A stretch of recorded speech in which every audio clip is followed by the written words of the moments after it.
No final do mês passado, fizemos o Clube do Livro com a obra O Alienista, do Machado de Assis. E, por incrível que pareça, ainda estamos discutindo aqui sobre literatura, leitura e os impactos, por exemplo, na psicologia.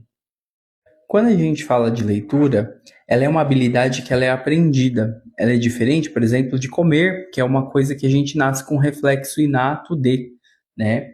Então a gente aprende a decodificar os símbolos, as letras, a junção das letras que formam uma palavra, e essa palavra tem um sentido, um significado que a gente atribui, que é passado para a gente de uma cultura, de uma sociedade, de um grupo específico como a família, e a gente se apropria disso de alguma forma. Então, por isso que a leitura é muito rica, né?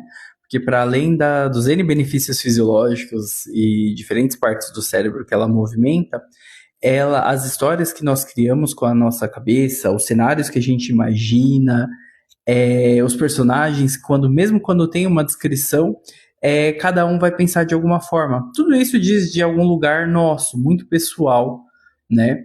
E é diferente, por exemplo, das telas.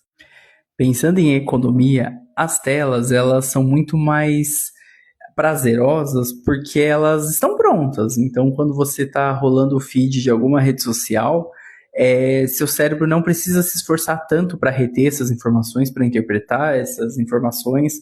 Muitas vezes os códigos são visuais, então não há um esforço de criação da história ou de criação do personagem, já está isso praticamente dado.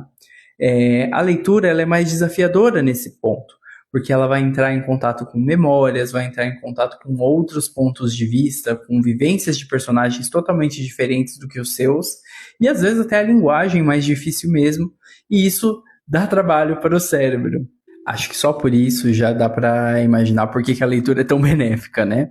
Mas eu queria também trazer outro ponto. Eu estava vendo um vídeo de um escritor, Pedro Pacífico, no programa Sem Censura. Ele estava falando da capacidade da literatura de entreter, que ela tem se perdido há algum tempo. As leituras elas têm ficado cada vez mais pragmáticas, então a gente lê com o intuito de aprender algo e tudo mais, e a gente tem tirado a literatura como um lugar de entretenimento, como aquele aprender sem intenção de aprender uma técnica, sem a intenção de sair mais sábio. A literatura ela tem esse lugar de ensinar sem que você tenha que responder, sem que você tenha que sair com uma nova habilidade. Às vezes só é de entrar em contato com a vida do personagem e com a alteridade, aquilo que você nunca pensou, isso já enriquece o ser humano. Isso não significa também que vamos ler para a gente aprender a lidar com o luto, por exemplo, de um personagem. Mas quando a gente expande esse repertório simbólico, quando a gente começa a olhar a partir de outros prismas, cada vivência, cada palavra, cada história, elas vão ampliando um pouco do que a gente chama de alma do ser humano mesmo. Alma não no sentido religioso necessariamente, mas de um sentido de repertório, num sentido de simbólico.